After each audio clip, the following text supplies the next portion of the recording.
afternoon. Thank you for joining us. I know that Angelenos are notoriously afraid of cold, and this is a relatively cold day for Los Angeles, so thank you for braving the wind and the weather to join us today. Today, this class is set up to be a discussion between our two primary presenters, Professor Sean Harper and Professor Gail Sinatra. As you know, at least those who've attended the past sessions, Professor Sinatra has been addressing the topic of science denialism, and Professor Harper has been addressing the topic of racism denialism. So two different kinds of denialism. Today we're going to talk about some of the parallels and the differences between these two significant phenomena. So I'm Pedro Noguera. I'm the dean at the Rossier School. My role is to be the moderator, the questioner, and after we engage in some discussion for a while, we'll open it up to you and to those of you watching online to join in. So let me start by saying that first, thank you both for doing this. It's been a really important, stimulating discussion addressing two very, very important topics. So last night I had a chance to hear something on both topics. First, I went to hear Nikole Hannah-Jones, who was visiting this campus and spoke about her book and new film project, the 1619 Project.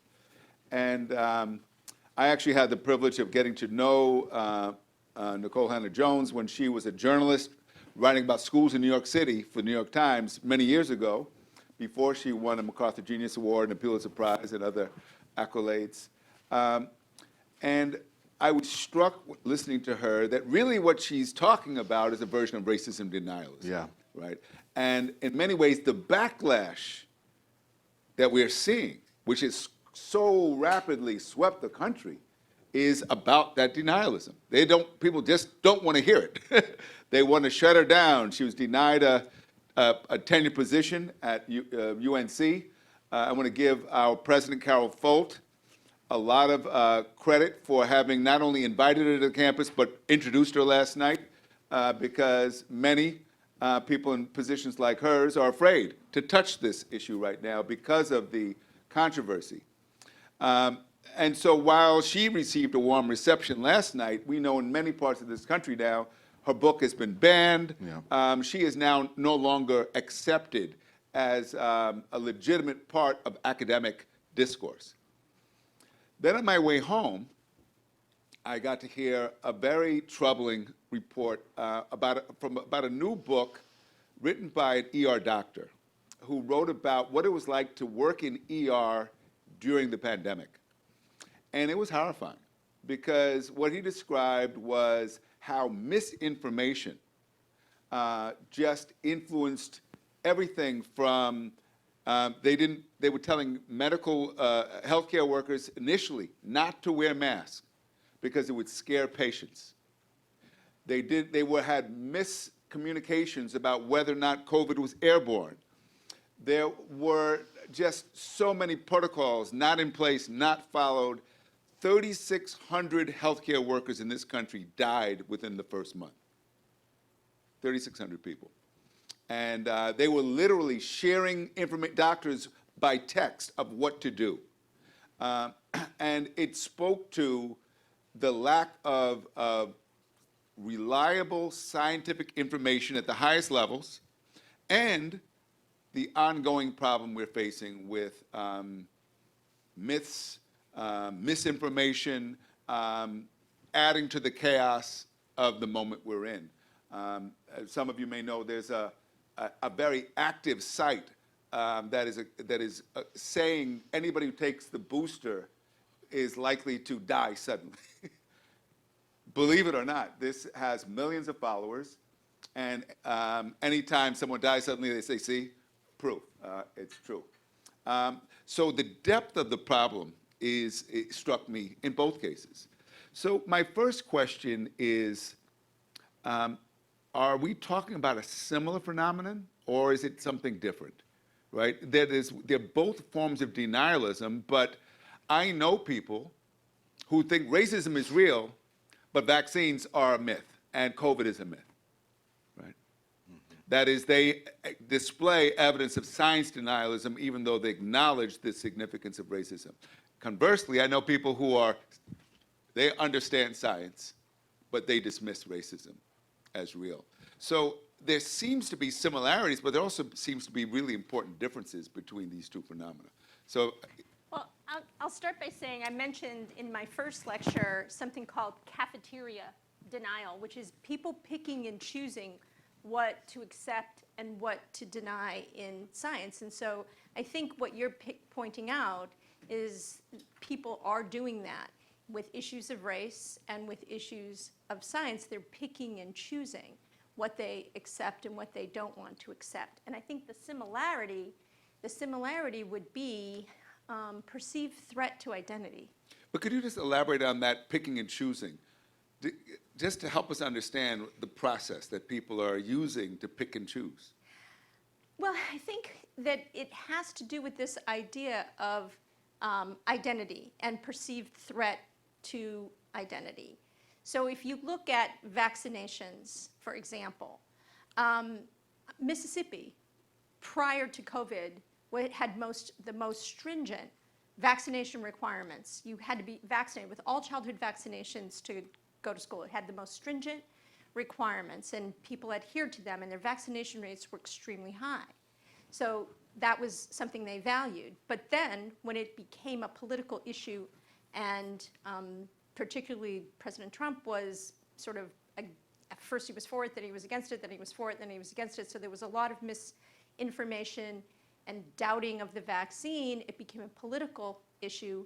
And when it became a political identity issue, that state tanked in terms of COVID vaccination rates.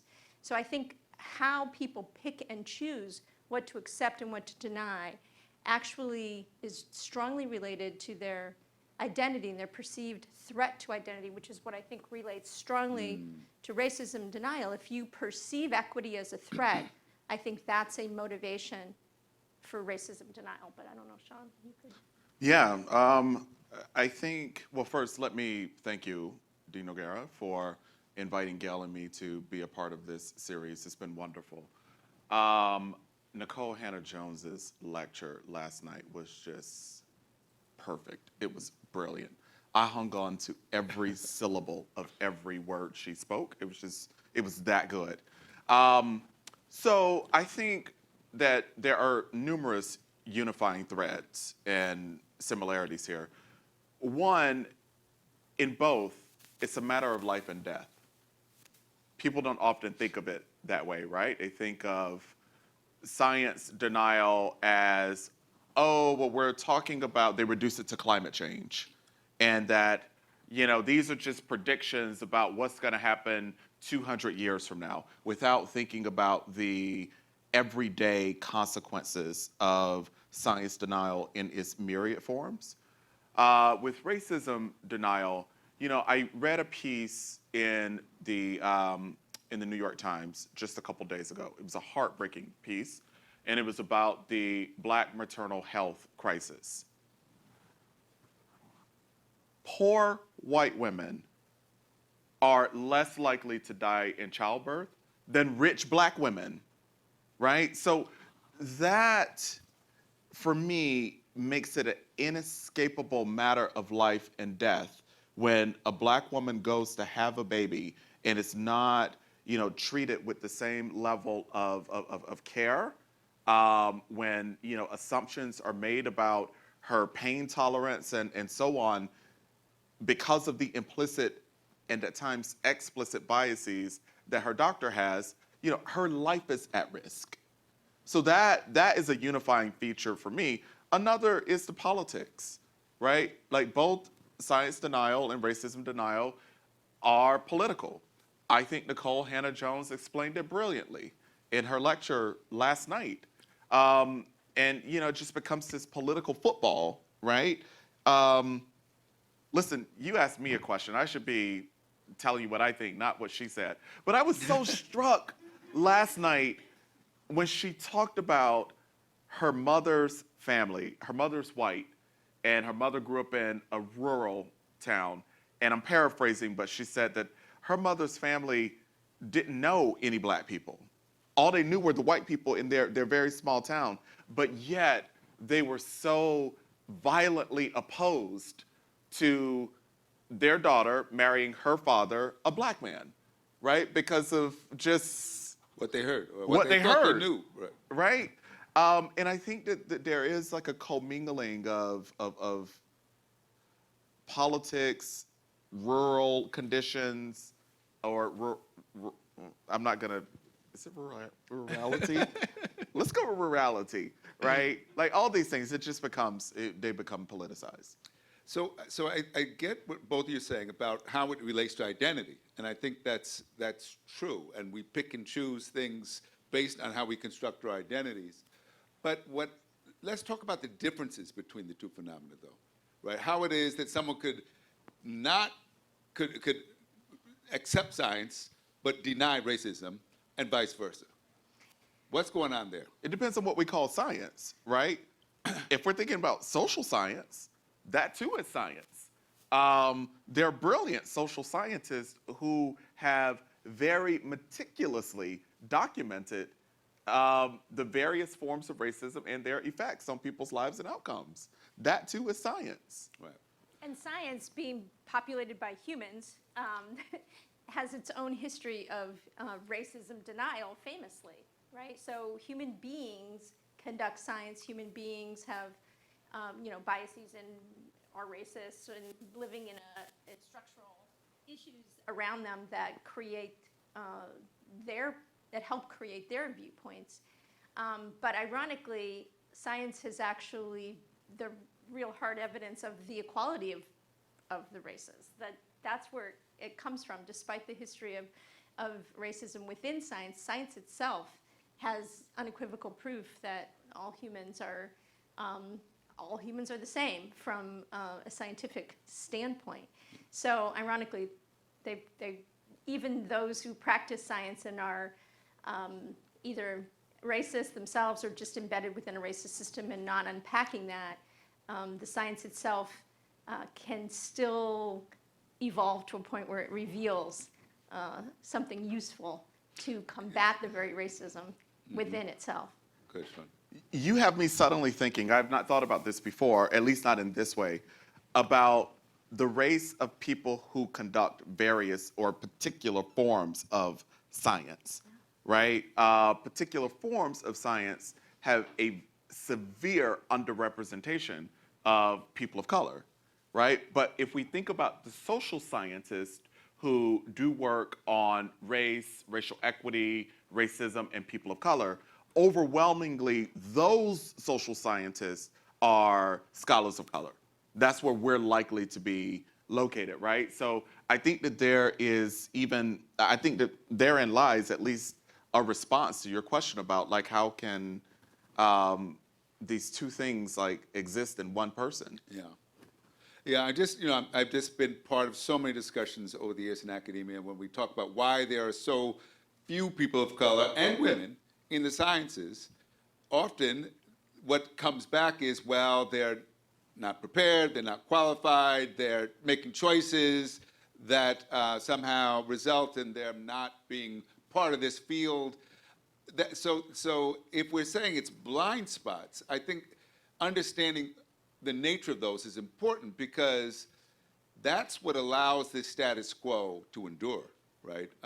Similarly, it's those who say we live in a free and fair society, racism is in the past, now we've got civil rights laws, those who complain have no one to blame but themselves, right? That's a common narrative that we hear, despite data like the one you described on infant mortality or maternal mortality rates. Because we're in a school of education, we have been led to believe that education is a cure for ignorance and bigotry. Right? Why isn't it working? What's wrong with this? I have an answer. I'm not sure that it's the answer, but I have an answer. Let's engage our audience. our in-person audience. You can raise your hand if you're at home too.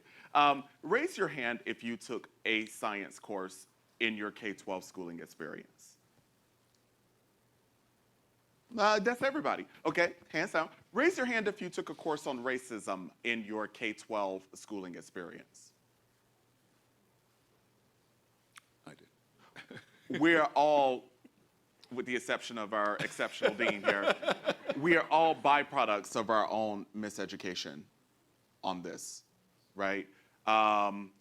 We are not taught. That's the problem. There's this like ridiculous, paradoxical attack on truth teaching about America's racial past and present. We're not teaching about America's racial past and present in schools. So that's why folks continue to be miseducated. And people are actively resisting teaching about it. We famously have seen just recently the denial of the AP African American history class in Florida. So, and then of course the CRT backlash. So not only are we not teaching it, there's systematic attempts to prevent us from teaching it. So that certainly is part of it. Like when I read the 1619 Project, I read it thinking, oh, I'll know a lot of this. I'll know a lot of this. I did not know a lot of it. There were things in there I didn't know. And I thought, that's amazing that, even I, who's, study these things, have gaps based on my own, experience growing up in, a predominantly white town in Massachusetts where I didn't get that experience, right? So it isn't just that it isn't taught, it's that it's now being actively fought against inclusion in our curriculum. But I have to challenge, because if it was just about taking a course and then we would all be better. Oh, wait, no, I didn't mean to suggest that a single course would be the Because we cure. took the science course, and I know several people who are science deniers. If you show them, look, here's the research on the vaccine, here's the research on climate change. These are refereed papers, they've been vetted. Is this proof enough for you?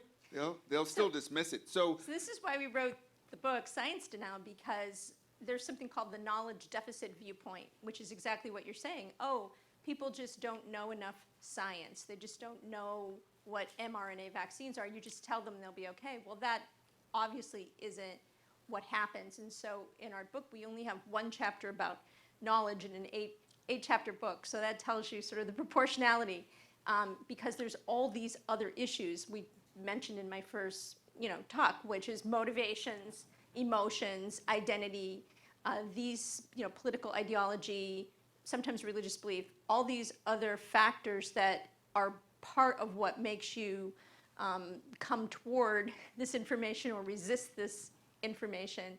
So knowledge is definitely not enough.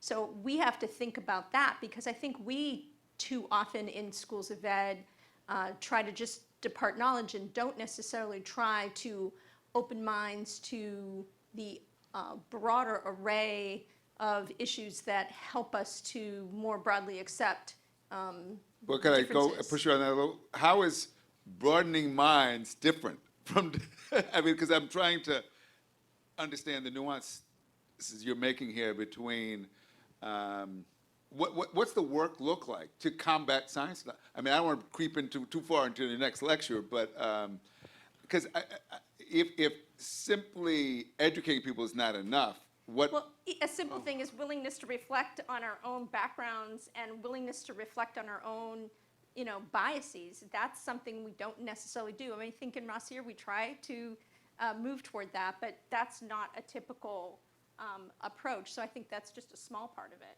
Yeah, I mean, I really should leave the sciencing to my science denial co-conspirator here. But I'm going to argue, Pedro, that it's not that science was taught to all of us and therefore, like, some are still science deniers. There's that. But I'm now thinking about how science was taught and what was taught in science courses. Like, we were taught how to do science, like, I don't know, like low level dissecting frogs and things, right? We were taught what science is, but we weren't taught to appreciate science. At least I don't recall that. No, and we weren't really taught the process of how knowledge in science is acquired, and we really weren't invited into that, right? So Right. it was like, here's the scientists over here.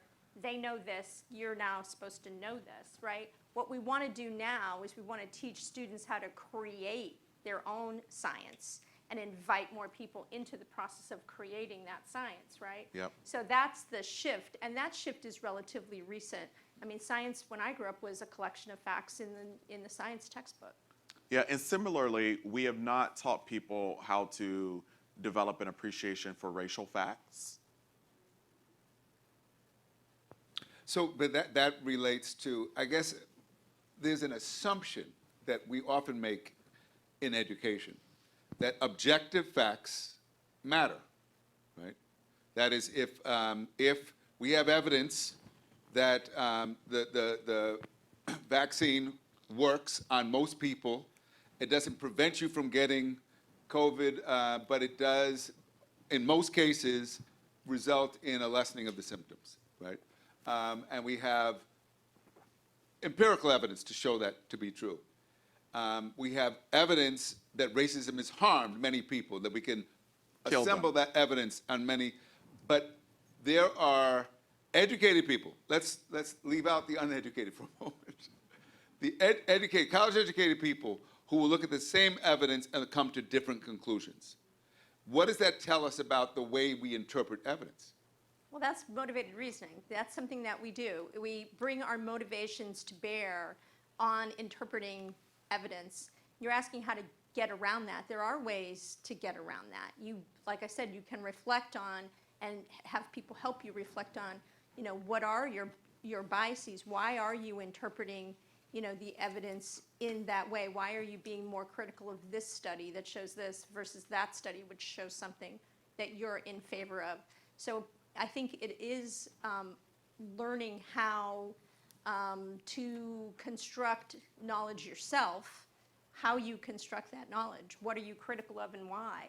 That's something that we don't teach enough of, but we can, and that's helpful. But you have to also embed it in the broader context. Somebody might be getting that in school in 10th grade, and then they're going home, and their parents and their community, their church group, and the social interactions they have are all telling them something different. So you have to also contextualize it. Yeah, I would also say that knowledge constructors themselves, ourselves, are at times hypocritically deniers of particular kinds of facts. So I think about a predominantly, overwhelmingly white faculty at a university. Very smart people who are themselves knowledge producers, they're researchers, right?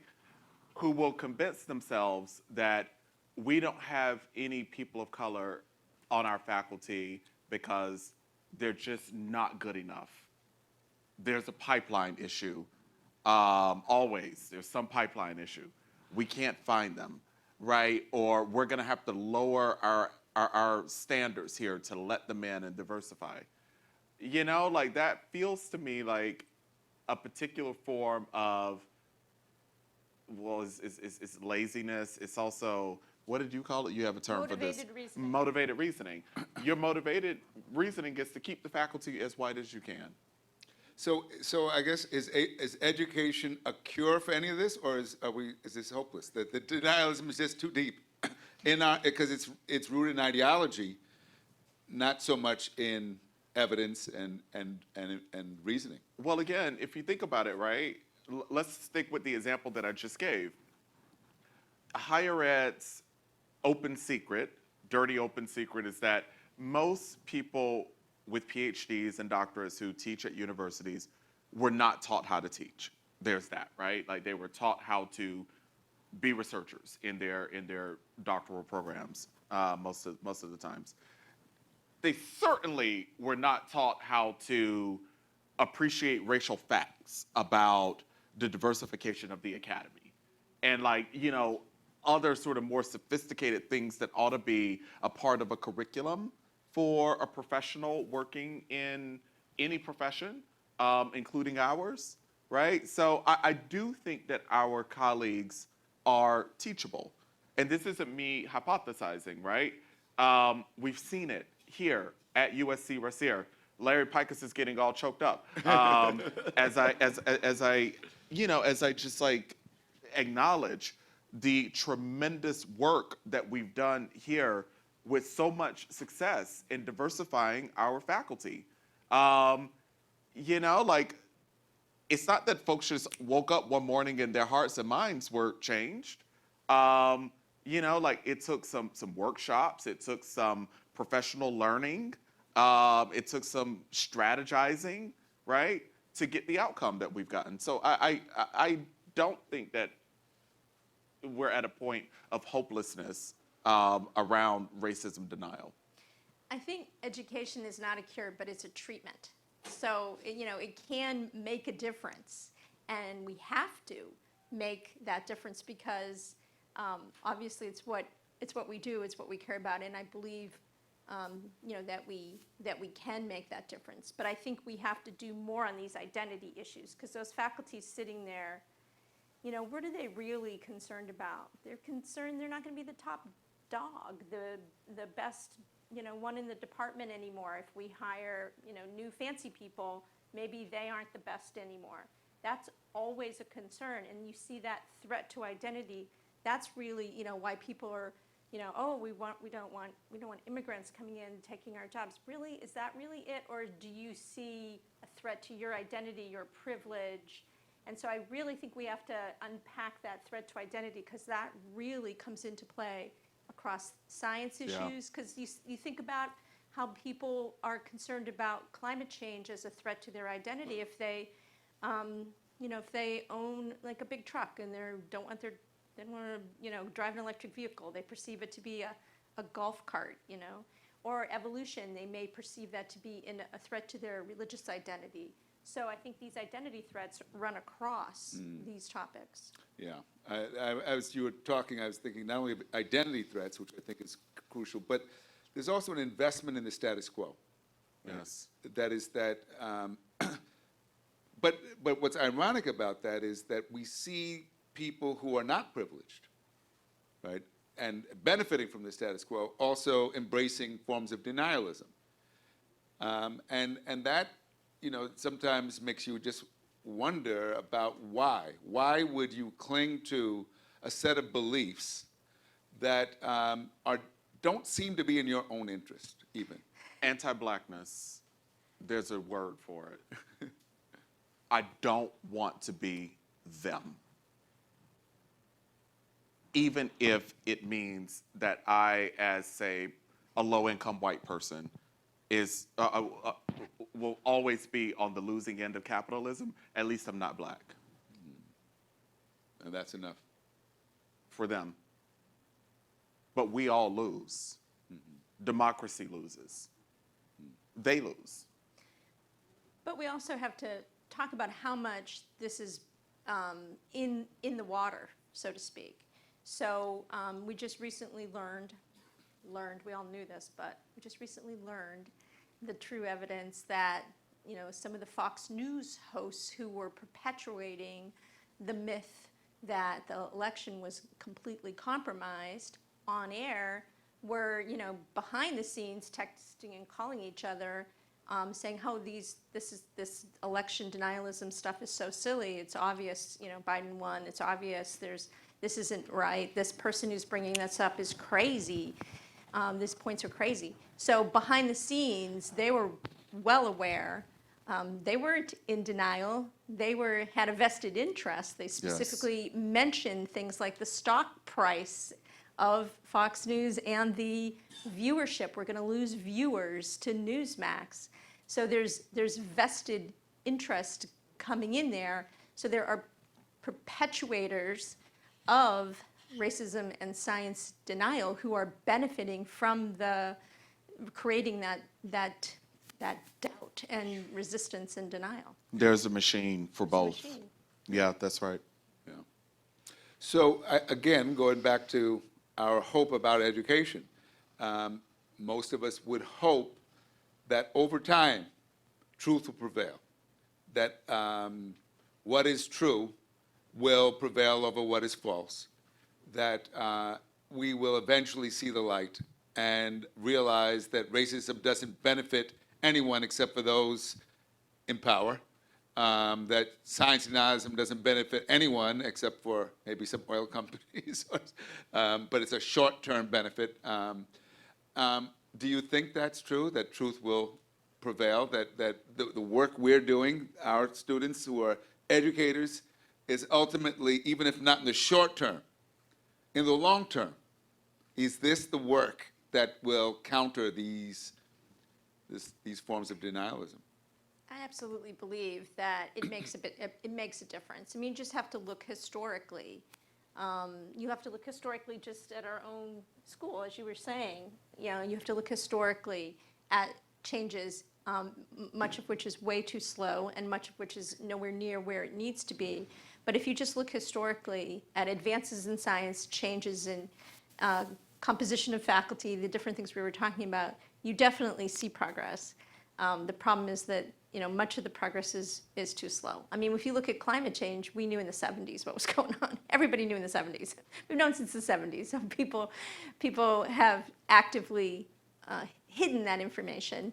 There's a lot of documentation of the oil companies who had researchers on their own staff who were bringing these issues to light, and then they buried it. Yeah. You know, so even as truth begins to come out, there's a lot of forces that try to keep it down. Richard Nixon famously started the EPA, and then, you know, was a champion of Clean Air Act and all these environmental He was from protections. Southern California, so maybe that was effective. I know Southern California at that time was pretty conservative. But pretty polluted, too. Maybe. So you definitely see changes over time, but then you see people wanting to pull those changes back. So it's a constant fight. It isn't a struggle that's going to end. Okay. I would say we must reject magical thinking on this. It's not going to happen on its own. It requires tremendous intentionality, coalition, and movement building. You know, we submitted last night a proposal to a foundation to create what we're calling the National DEI Defense Commission. And it will be a commission of people who will help to strategically push back against the well-coordinated campaign that is afoot, right, to dismantle all things in the name of DE&I in schools.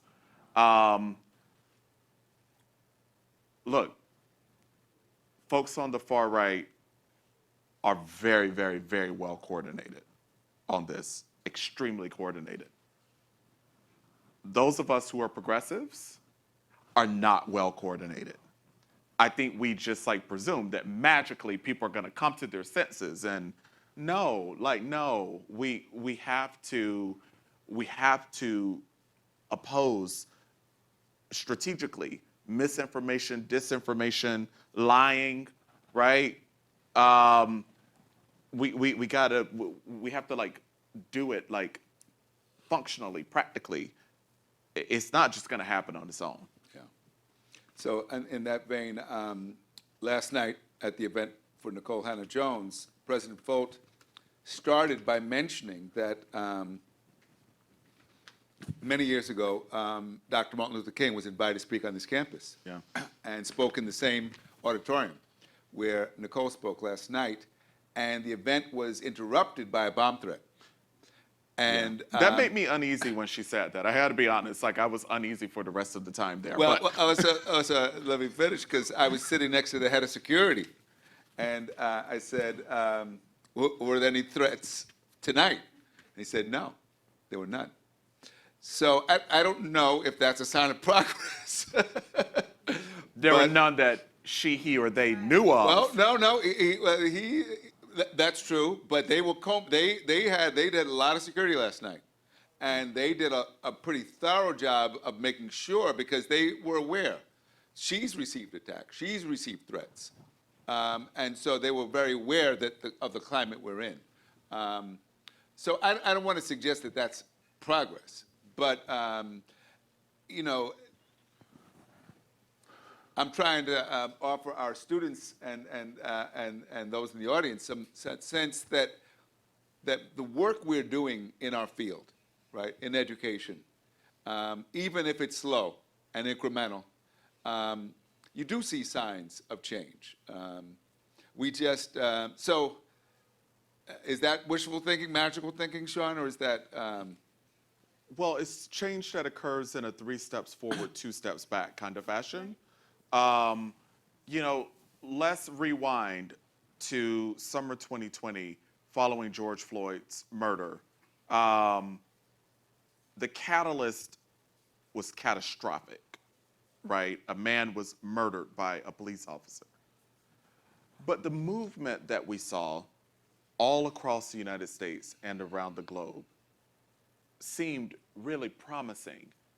It was interracial, it was intergenerational, it was massive, right? Corporations pledged $200 billion, billion with a B, in George Floyd's name. We suddenly, as a nation, were talking about systemic racism. It was really a first-time national conversation. That seemed so promising at the time. But what a shame that it was so short-lived. How do you explain that? I think part of it is COVID. Took it in a, I think that.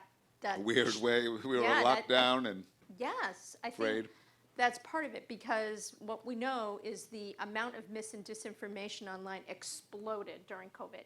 Everybody's home. A lot of people weren't working or they were working from home. Everybody's sitting on their computer all day. And a lot of people did really bad deep dives into some really nasty stuff. So that was a huge part of it. But then it's like what Sean was saying, this, 2 steps forward, I'm going to say 3 steps forward, 2 steps back. Yeah, I'm going to be a little that's more right. optimistic than you if it's the other way around. But I do feel like it's always, the change always has a counterpoint, always. Historically, that's always the case. You move forward and people pull back, and you move forward and people pull back. That's only natural. It's unfortunate, but it's natural. I think we're going to still see the benefits of the George Floyd movement in the future, because look at the Black Lives Matter movement. That's stuck around. That still exists. That has been something that is not going away. So I still think as the next iteration of movement will capitalize on that. So I do think there's momentum. It just is in fits and starts. Christy was making a face. I'm maybe more optimistic than is called for, but I'm hopeful. Okay, let's open it up to the audience for some questions. Yes.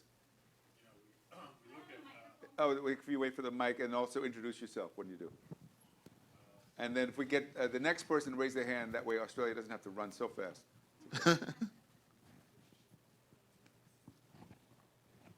Hi, is it on? I think Yes. so. Hi, I'm Jan Vanderpool. I'm an instructor, professor, and an Rossier alumni.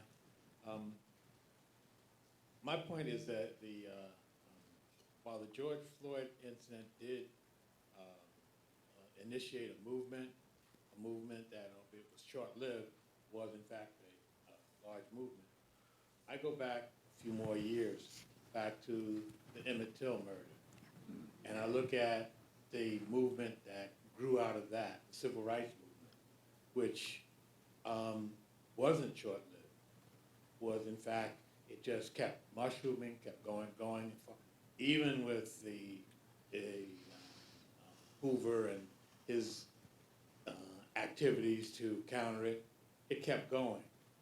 there was a difference between, and I understand COVID had something to do with the George Floyd incident and the misinformation that was available on the internet.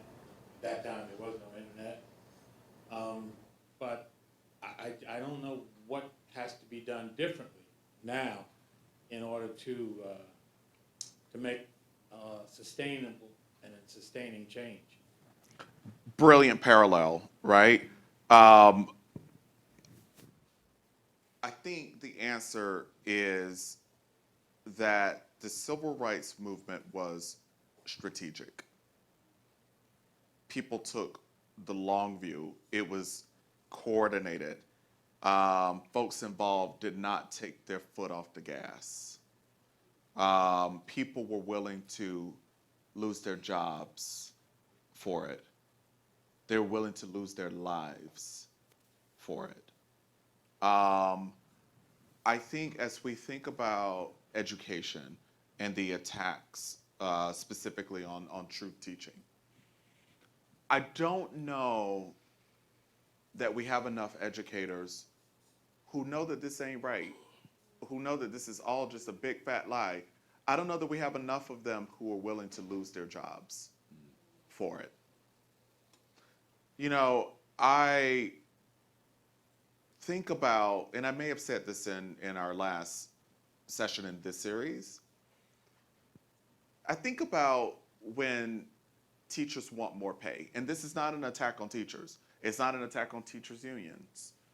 But when teachers want more pay, they threaten first to strike. So they give their employer a heads up.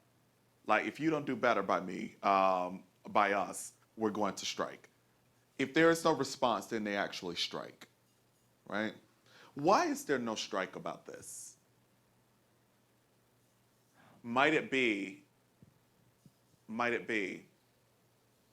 that 80% of the teaching profession is comprised of white women?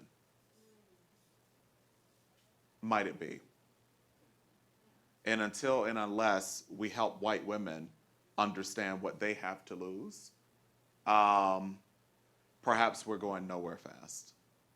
But that raises another question about education, right? That is that those movements of the 1960s didn't just rely on education as it occurred in school. There was also what we might call popular education that was occurring outside of school. I talked to many people who said, you know, that they just did not eat grapes growing up, because outside of every Safeway, there was somebody telling them, don't eat grapes, and explaining why not to buy grapes because of the harm to farm workers. That is, there was an active campaign to educate the eaters of grapes, not just the grape growers, to say this is wrong and it shouldn't.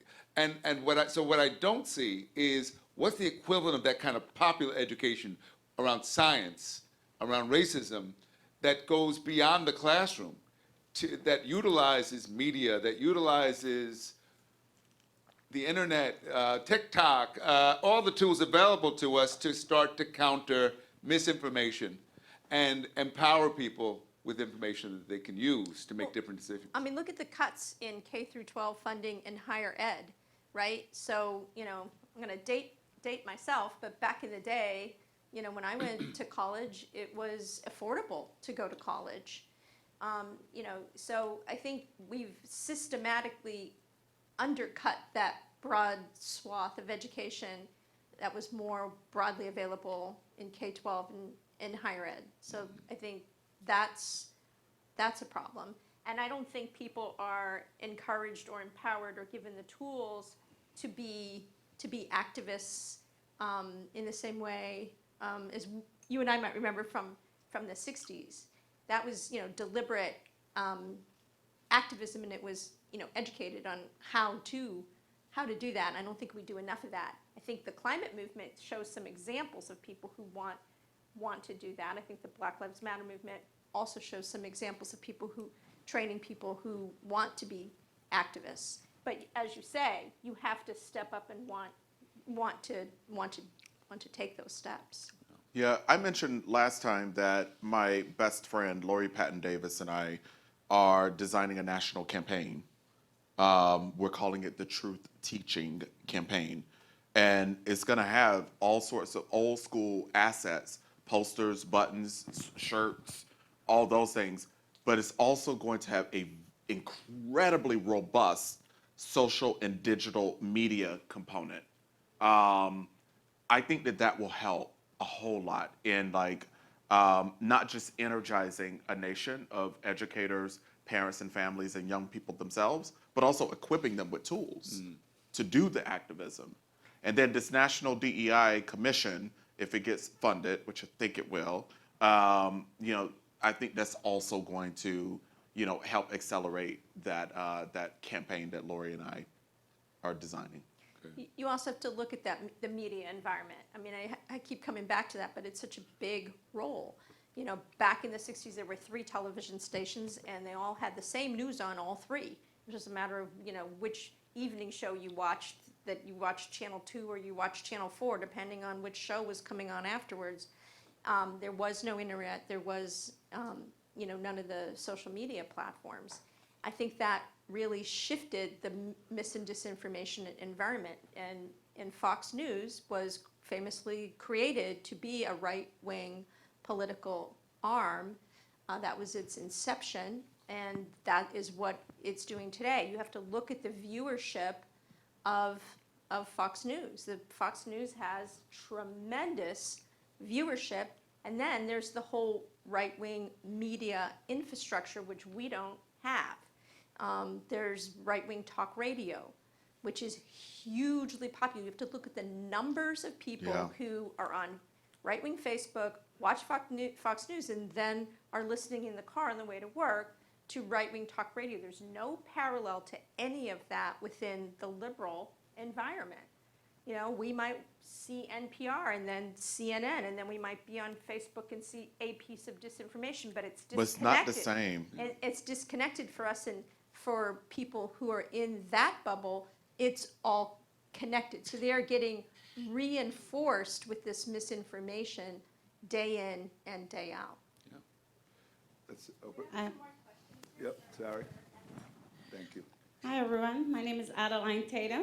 I work here at USC in the Learning Environments Department. I'm the faculty support analyst, but I'm also a EDL third year student graduating in May.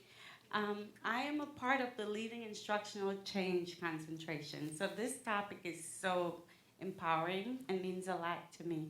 My question is, and my concern is, have RASIR considered, based on our PLCs, professional learning communities, reflecting, have there been any consideration of developing things whereby we could bring about awareness for the faculties that feel threatened, for especially the white faculty, right? Because we have to educate. There is where education come in my opinion. And as a School of Education, we can be those people to educate our community or people ourselves, because we all can learn something. And I'm saying this because as a part of the Learning Environments team, we have just created a new digital creative lab. In there we have 2 podcast studios whereby we should utilize and bring about this awareness. And I just wanted to share that because I don't know how many people in this room is employees here at USC and knew that. So I just wanted to share that. So you're saying we have other resources we could be making use of? Thank you. Yes, we can use the resources to educate and inform. Thank you. I saw, there's another one I saw? Yes. Ah. Is this on? Hello. Yes. Hi. I'm Christy Culpepper. I work at Marshall School of Business, and I'm a graduate of the EDL program, and I had Sean Harper as professor, and love. And you noticed I made the face, right? I did. About Black Lives Matter, absolutely. So I'm gonna address that in a second. But my first question relates to what your comment was about Emmett Till and also about coordinating and addressing these challenges and how the far right is very coordinated. I think part of it, it's generational. When you don't have a sign in front of you that says whites only or no coloreds allowed, no Mexicans, no dogs, the impact is not going to be the same as when you are addressing coded language and trying to derive what that means. So I think that may be one of the reasons why it's not interconnected, why it's not as coordinated. So I was delighted to hear about you and Lori Patton utilizing social media, but also the shirts, the buttons, you know, any kind of challenge. I mean, look what happened when we had the ice bucket challenge and the ALS challenge and all those other crazy things. Why don't we have a DEI belonging challenge or whatever that is to get people active? Because making change is not just typing something on Twitter. It's not just posting something on, okay, I'm dating myself, Facebook or Be Real or whatever you guys use, Snapchat, whatever it is. It's about going out there and making those systemic changes that we can see, that we can feel, and you know what, putting in the sweat equity. So I think that's something that's missing, and maybe getting that coordinated. My question to you is, you mentioned Black Lives Matter, and I made a face. I made a face because to me, Black Lives Matter and BLM are not the same thing. And I think that there has been a strategic initiative to separate the two intentionally to make it that way. So my question is, if you could unpack what you meant by BLM, and you were saying that it's going to make a change, or maybe I'm not saying it correctly, but it's a long game, because I disagree. So I just want to hear what you have to say about that. Well, I would respect your view on it way more than mine. I just think there are movements that do persist and make difference over time, and I was hoping that Black Lives Matter might be one of those movements that might persist, but I would take your view on that over mine.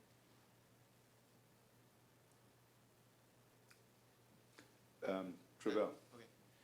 Good evening, everyone. My name is Travell Lyons. I'm a postdoctoral scholar at the Center of Education, Identity, and Social Justice. Thank you all for this. I have so many thoughts, but I'm going to try to keep this question quick and genuine. COVID comes out, everyone's scared, everyone's worried. How are we going to go on? Is there going to be a vaccine? Vaccine comes out. Some people say they want it, some people say they don't, but then mandates come out. You cannot come back to school. You will lose your job. Is there a comparable mandate for racism denialism in which if you do not abide by X, then you will lose said thing? Has that come out already? That's my genuine question. No. Well, no, to some degree, yes. If you can prove that someone is actively discriminating, you can sue them, right? That is, to go back to your point, you can't have a sign up anymore that says, no, so-and-so's can apply. You cannot hire them and use other justifications. But the law now says it's illegal. Also, look at If we ask Black parents and families, many of them will cite way too many examples of active discrimination, being actively discriminated against by principals, counselors, and teachers.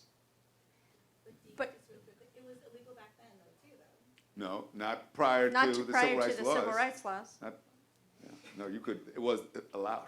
But the mandates backfired. They made people more hesitant and resistant to vaccination. They didn't convert hearts and minds. They perhaps made situations where if your company or your school mandated it, you either went to work or you quit, which many nurses did famously, teachers did famously.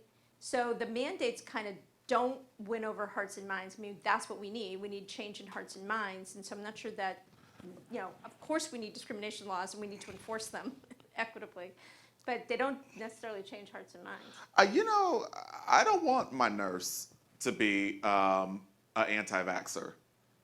So if that means that he, or they decides to leave the nursing profession, great, because I don't want you nursing on me if you are not vaccinated. No, it's right? great, and they shouldn't be, but it doesn't change that person's, so the mandate itself doesn't create the systemic change in how we think, is what I'm saying, which is what we want. But it does create some level of systems change within whoever's left in the system. I mean, the nurses, doctors, and other healthcare providers, I'm going to go out on a limb here. I'm guessing that they're like, I don't know, almost all of them now are vaccinated. I don't think so. And in You don't fact, think what so? we're seeing now is lawsuits. People who lost their jobs and now are being allowed to go back to work to say, I want to sue for back pay. I want to sue for having lost my job. Yeah, and you won't see mandates again. The next And, pandemic. and let's leave you out won't see healthcare it. workers. Let's say you're just an office worker who lost you because you weren't allowed to get back to work because of the mandate, and now the mandate's been lifted, and now you can go back to work. So what about all that lost pay? So the mandates The mandates. may not be the most effective way. We got to change the hearts and minds. Can we keep this in one profession, though? Let's keep it in the healthcare profession. I am just, I don't know, like maybe I'm being a denier right now. I'm just like unwilling to believe that there are large scores of healthcare workers who are not vaccinated. There are some that are unvaccinated still working in the healthcare profession. I don't know the exact Now, number. some versus large scores, those are very different quantities. I don't have those. I don't have the numbers. data. Do you have the data? You said, yeah. Go ahead. You had a question. Vincente Miles, Rossier alumni. I'm curious, based upon fear as a tremendous motivator for groupthink, and that you had mentioned the machine, which that it's curious that there's not a comparable machine that is informing and advocating and lobbying politically, which ties to legal funding legislation. Do you think that there's a larger role that institutions of higher learning should play to be more central into policy development versus just remaining safe within the walls of higher learning? I think we have a large social responsibility to do more with what we know as producers of knowledge in higher ed institutions. I also think that we have a larger social responsibility to not send college-educated people into the world insufficiently schooled on race, racial equity, the experiences and outcomes and histories of diverse peoples, racially and ethnically and linguistically and culturally diverse peoples. We have a responsibility as higher ed institutions. You're the leader of a Well, I mean, ed. I think you're right. I also think, though, there are limits to the law and limits to policy, right? That is that, as we were just saying about civil rights laws, we've got them on the books, and we still have discrimination, right? So, yes, we should continue to try to create policies that will lead to, hopefully, some progress, but let's not fool ourselves into thinking that that's where real change is made. I do think a lot of what we're talking about is a cultural shift, right? A shift in ideas and identities, in the way we think about the way we live with each other, the way we operate. Those kinds of changes are slower. I'll give you one example. A colleague of mine studies personal ads. Right? And for the longest time, when people advertised to meet someone, they would specify race and gender. Today, increasingly, they don't specify either. They're like, I just want a person to meet, right? And she cites that as evidence of change in attitudes about how we think about who would be appropriate as a partner or someone we'd like to relate to. So, there are signs of change, but most of the signs we could point to are very incremental. Is your colleague like not on Bumble or I don't know what she's looking at Grindr these days. like who's still doing personal ads? This was a while ago. Okay. Okay, I think we have, are we doing for time? Is this out of time? You get the last one. Our new, say your name and what you do. Ryan Alcantara. I'm the new staff member here at Rossier, Career Services Manager. So excited to be here. Thank you well, I'll say you've made me very angry with this conversation, and I'm grateful for that, because I think we need to be very angry. And as I'm reflecting on this, a lot of things have crossed my mind. The question I have, and I want to provide a little bit of context, is as we think about the educational challenge, I wonder if, part of this is rhetoric and developing a campaign to counter the well-organized campaign on the other side, but critical thinking, and it drives me nuts. And we talk about science denialism. Nobody is denying that a phone works, that there's amazing technology that we've developed in the last, 50 years. It's selective arguments around things that have become politicized. Yep. And so to me, and maybe I'm a little bit too rational and logical, I think that there's some lack of critical thinking that's being introduced, especially in this age of social media. I mean, the notion that pro-freedom people are purporting, we can do that best by banning books and not having a conversation, and engaging in a conversation about subject matter that you've not even read, it just boggles the mind. And this is the democratic challenge of how do we make sure people can engage in this subject matter. So beyond racism and science denial, there's to me a bigger issue of our ability to have conversations about things. And so I don't know. Well, I mean, my favorite thing is the flat earthers who say there are people in the Flat Earth Society all around the world. I see what you did there. So it's extremely selective, but I think your last point was the most important one, and that is conversations. We, all of us, basically talk to each other, the people who think like us and the people who share our values. Increasingly, we are segregated in society. We were segregated geographically in the past. We're still somewhat segregated geographically, of course, now, but it's worse because we're now also segregated socially. We're segregated in the media that we consume. We're segregated in our idea bubbles. And so people are not, talking to each other. I grew up in Massachusetts, small town in Massachusetts, and you used to go to the town hall, the town hall meeting, and that's where you voted on things. You literally voted in person in a town hall like that. That's anathema. You had to talk about it before you voted. You had to talk about it. You had to talk about the issue with your neighbor who didn't go to your church, who didn't live on your street. That just doesn't happen in our society anymore. We don't talk to people who have different points of view. And I think I would love to, sit down and talk with people who have completely different points of view. I think it would be helpful.